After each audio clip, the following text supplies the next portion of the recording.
Hi, my name is Natalie Rodriguez. I'm going to be doing synopsis on chapters 1, 2, and 3 of mass communications. Chapter 1 consists of what is communication. Communication is how we interact with other people on a day-to-day basis. So it can be from texting, making phone calls, sign language. It's just a variety of things. It's not just through talking. That was made clear in the beginning of the chapter.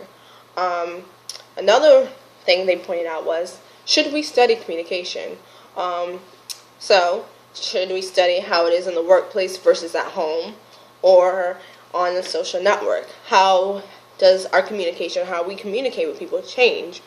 How I communicate with John at work will be completely different from how I communicate with my sister at home.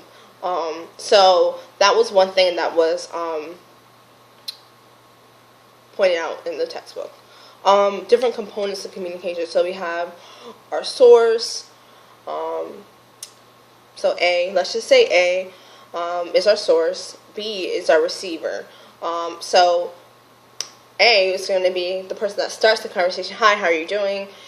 B is receiving everything, going to be responding, sending off things. So you have your messages, your just different things. So those are different parts of communication.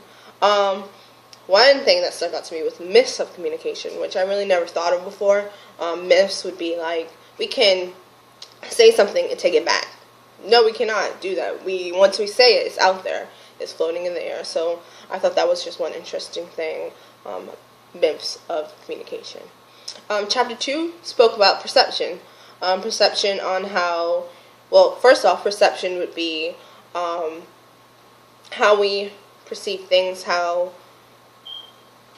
our life experience or how we are raised or anything has us perceive different cultures, different events, just different things versus another person who has had a different life, different experience than me.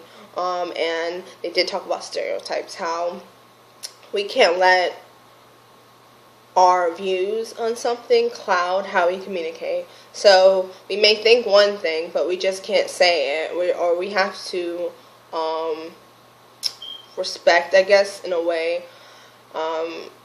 through communication, how I may talk to someone who, let's just say, grew up north and I grew up in the south.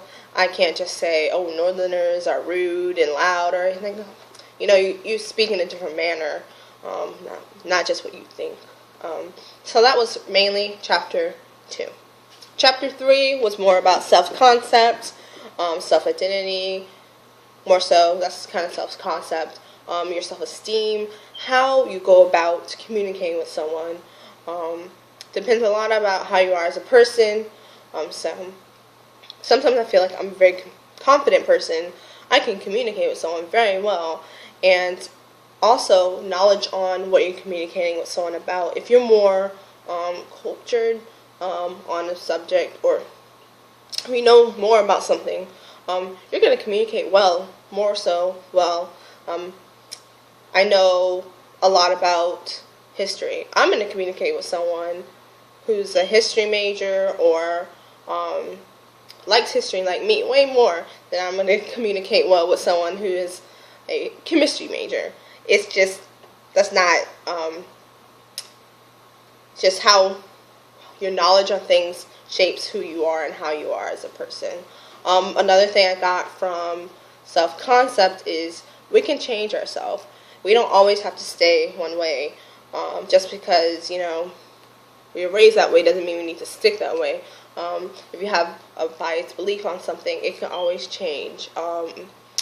So that's just nothing. But those are the 3 chapters of making connections.